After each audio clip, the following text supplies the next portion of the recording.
This news update is brought to you by... So, I'm meeting Rico later.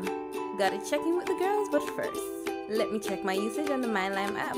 Now, what should I wear? Hashtag sexy. He's here.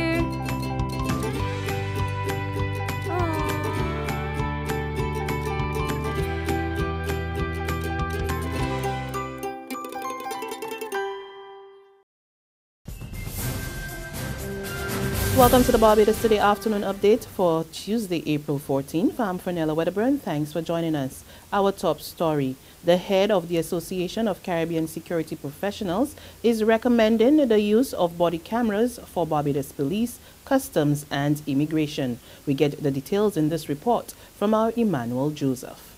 Paul Reed, a retired senior police officer and now chairman of the Barbados-based association, told a news conference this morning that the use of body cameras would assist in bringing greater accountability in these agencies.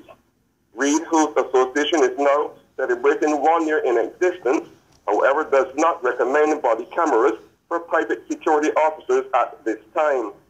His reason is that they should first be afforded proper training at the broader scale before being allowed to be fitted with these monitoring devices. Two of the officers of the association also noted that there was not enough vetting of recruits before being hired by some private security firms. The association, known as CASP, is therefore pushing ahead with raising the standard of training and background checks. The press conference was held at the Errol Barron Center for Creative Imagination at the Cape Hill campus of the University of the West Indies. Emmanuel Joseph for Barbados Today. The Barbados Union of Teachers blasts the Ministry of Education for strained relations between the two sides. This after officials from the ministry were a no-show at the opening ceremony of its annual General Conference last night. BUT President Pedro Shepherd pointed out that there has been a breakdown for some time now, which began in 2012 when the ministry stopped quarterly meetings traditionally held with the teachers' representatives. And Shepherd is especially peeved with the ministry for ignoring the union when it comes to matters affecting teachers. The Ministry of Education does not respond to letters anymore, but we continue to send them in the hope that one day, coming soon, there will be a shake-up and people will wake up. You cannot hold high office in this country and bring with it the attitude that you can unilaterally determine the course of any particular sector. The Ministry of Education is sadly in a state of dysfunction, and the wider system is reeling from it. Outspoken Government Minister Donville Inniss takes the Antiguan leader to task over regional airline LIAT. Prime Minister Gaston Brown, recently described as treason, reports that plans were afoot to replace the island hopper with a Barbados-based airline. Brown further stated that such a move was not in the spirit of good relations. But Minister Inniss tells the Prime Minister to take a breath and have a sober conversation with his regional counterparts about LIAT instead of making undiplomatic and outlandish statements. Inniss also describes Brown's comments as very strong and says it could be considered as very damaging to regional integration. There is a call for a culture shift in Barbados in order to move the country forward. It comes from Dr. Stephen Boyce, the program manager of the European Union's delegation to Barbados and the Eastern Caribbean. Speaking at a consultation workshop on knowledge management at the Accra Beach this morning, Dr. Boyce made it clear that stakeholders must convert the knowledge in the country into tangible assets that's beneficial to governance and accountability. The underlying message, therefore, is that to be effective, knowledge management requires a systematic cultural shift at all levels and across all sectors of society, so that knowledge is available when and where it is needed in the decision-making process. In this regard, apart from government, all stakeholders have a role to play in the use of knowledge management to support flexible forms of participative governance.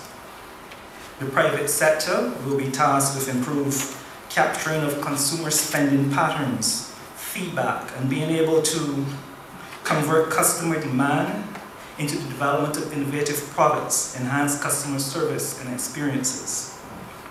A 32-year-old man will appear in the District A Magistrates Court this morning on a charge of arson. Ryan Ben of Brandon's Gap, Dickens Road, St. Michael, is accused of setting a fire which resulted in the house that he resides and 2 workshops being destroyed. 2 cars were also damaged in the blaze that occurred around 10 minutes to 7 on a Sunday night. Ben reportedly has a mental history. There's regional and international news after this short break. A test of character, a test of focus, a test of will, a test of resilience, a test of courage. Barbados, the test is on. West Indies, England, May 1st at the Mecca. Tickets $30, $40, $50, and $60. It's on. Are you Barbados is on?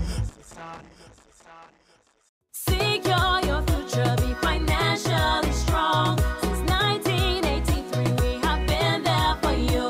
A smart range of products, great tax benefits.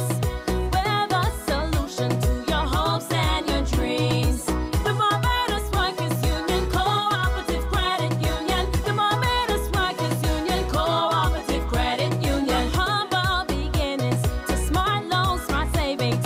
Save smart and borrow smarter. That's the move for me. Stability, prosperity. We're the solution to your hopes and your dreams. The Barbados Workers Union Cooperative Credit Union. The Barbados Workers Union Cooperative Credit Union. Barbados, are you ready for Movado? She says our destiny to get next to me. FAS Entertainment presents the Digicel Reggae Beach Party, Sunday, April 19th, at the all-new Reggae Island from 3 p.m. Featuring the new sensation, Gully Bob. Every girl want to walk off. Popcorn. Champagne just A return of Movado. Plus Lead Pipe and Satis, Brutal, Kirk Brown, Mad Dog, Peter Ram, Celebrity Face, Lady Essence, Stiffy, Mole, and Slims. MC Jamar the Star. The Digicel Reggae Beach Party, Sunday, April 19th, at the all-new Reggae Island, Pierhead Lane, Lower Bay Street from 3 p.m. It begins here. To news from the region, the Pan-African Partnership on HIV/AIDS is reporting a 49% decrease in new infections in the region. We get more in this Capital News report. Speaking at a press conference at the Caribbean Lodge today, Springer said in the past decade the Caribbean region has seen 49% reduction. As he said, the body has been working with several international projects, among them the Clinton initiatives in the areas of education, treatment, care and prevention, among other areas. To eliminate mother-to-child transmission of HIV. And that is something that we can be extremely proud of. We have been able to do this because our national and regional efforts have seen significant numbers of pregnant women, the majority of pregnant women accessing HIV testing during their pregnancy. And of course, for those who test HIV positive, that they're placed on treatment to reduce mother-to-child transmission. And finally, on the international scene, more than 20 passengers were injured when an Asian Airlines Airbus A320 overran a runway in western Japan. The South Korean carrier's flight OZ-162 was attempting to land when the incident occurred. Fortunately, no one was killed, and the injuries are said to be not life-threatening.